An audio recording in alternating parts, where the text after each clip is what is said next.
Hi hello friends, welcome to Naresh tech info. Ambedkar open యూనివర్సిటీకి సంబంధించినటువంటి last date అనేది పొడిగించడం జరిగింది. అంటే 15th అక్టోబర్ వరకు పొడిగించారు. ఇది వరకు అయితే మనకి 10th అక్టోబర్ వరకు ఉండే.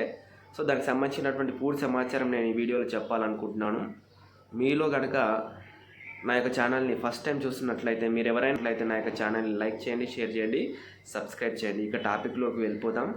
అంబేద్కర్ ఓపెన్ యూనివర్సిటీకి సంబంధించినటువంటి అడ్మిషన్ షెడ్యూల్ అనేది ఇదివరకైతే లాస్ట్ డేట్ 10th అక్టోబర్ వరకు ఉండే. అది కాస్త 15th అక్టోబర్ వరకు ఎక్స్టెండ్ చేయడం జరిగింది. ఇక మీదట ఎక్స్టెన్షన్ అనేది ఉండబోదు. కాబట్టి ఎవరైనా అప్లై చేసుకొని వాళ్ళు ఇంకా ఉంటే అప్లై చేసుకోండి. డిగ్రీలో కానీ పీజీలో కానీ ఇంకా ఎవరైనా అప్లై చేసుకోవాలనుకుంటే అప్లై చేసుకోండి. చాలామంది నాకు చాలా డౌట్స్ అడుగుతున్నారు. ఈ 70కి సంబంధించినటువంటి మెసేజెస్ వస్తున్నాయని అడుగుతున్నారు.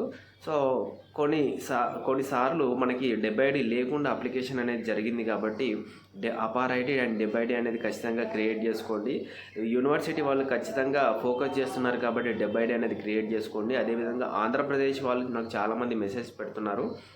ఏపీలో అయితే అంబేద్కర్ ఓపెన్ యూనివర్సిటీకి సంబంధించినటువంటి స్టడీ సెంటర్స్ అనేటివి ఉండవు. మీరు ఓపెన్ డిగ్రీ చేయాలనుకుంటే అంబేద్కర్ ఓపెన్ యూనివర్సిటీలో డిగ్రీ చేయాలనుకుంటే ఖచ్చితంగా తెలంగాణలో మాత్రమే స్టడీ సెంటర్లో మీరు అడ్మిషన్ తీసుకోవాలి. ఎగ్జామ్స్ కూడా తెలంగాణలో మాత్రమే రాయాల్సి ఉంటుంది. ఎవరైనా ఏపీ వాళ్ళు, ఆంధ్రప్రదేశ్ వాళ్ళు ఓపెన్ డిగ్రీ అంబేద్కర్ ఓపెన్ యూనివర్సిటీకి సంబంధించినటువంటి అడ్మిషన్ తీసుకోవాలనుకుంటే మీ నియరెస్ట్ ఏపీకి ఉన్నటువంటి నియరెస్ట్ స్టడీ సెంటర్లో అక్కడ అడ్మిషన్ తీసుకొని అక్కడే, అంటే తెలంగాణలో అక్కడే ఎగ్జామ్స్ రాయాల్సి ఉంటుంది. వాళ్ళకి మాత్రమే, అంటే తెలంగాణ వాళ్ళకి మాత్రమే ఎలిజిబుల్ ఉంది. ఏపీ వాళ్ళకైతే ఏపీలో స్టడీ సెంటర్ ఉండవు.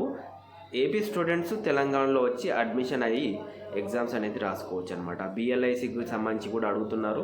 ఈ సర్టిఫికేట్స్ మేము సబ్మిట్ చేయాలా, మేము ఆన్లైన్లో అప్లై చేసామంటే ఖచ్చితంగా వెరిఫికేషన్ చేసుకోవాలి. వెరిఫికేషన్ చేస్తేనే మీ అడ్మిషన్ అనేది జరుగుతుంది. కాబట్టి ఖచ్చితంగా ఈ అడ్మిషన్ తర్వాత మీరు కన్సర్న్ మీరు ఏదైతే స్టడీ సెంటర్ పెట్టుకుంటారో ఆ స్టడీ సెంటర్కి వెళ్తేనే వెరిఫికేషన్ అనేది జరుగుతుంది. అక్కడ మీకు అడ్మిషన్ అనేది వస్తుందన్నమాట. ఆ తర్వాతనే మీరు పేమెంట్ చేసుకుంటే అడ్మిషన్ అనేది వస్తుంది.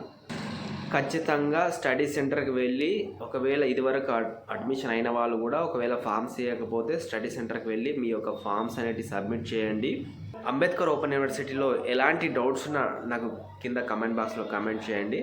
దానికి సంబంధించినటువంటి ఎలాంటి ఇన్ఫర్మేషన్ నాకు తెలిసినా కూడా మీకు షేర్ చేయడానికి ప్రయత్నం చేస్తాను. ఇది వాటి వీడియో ఫ్రెండ్స్. మీకు కనుక నా వీడియో నచ్చినట్లయితే నా యొక్క ఛానల్ని లైక్ చేయండి, షేర్ చేయండి, సబ్స్క్రైబ్ చేయండి. Thank you friends.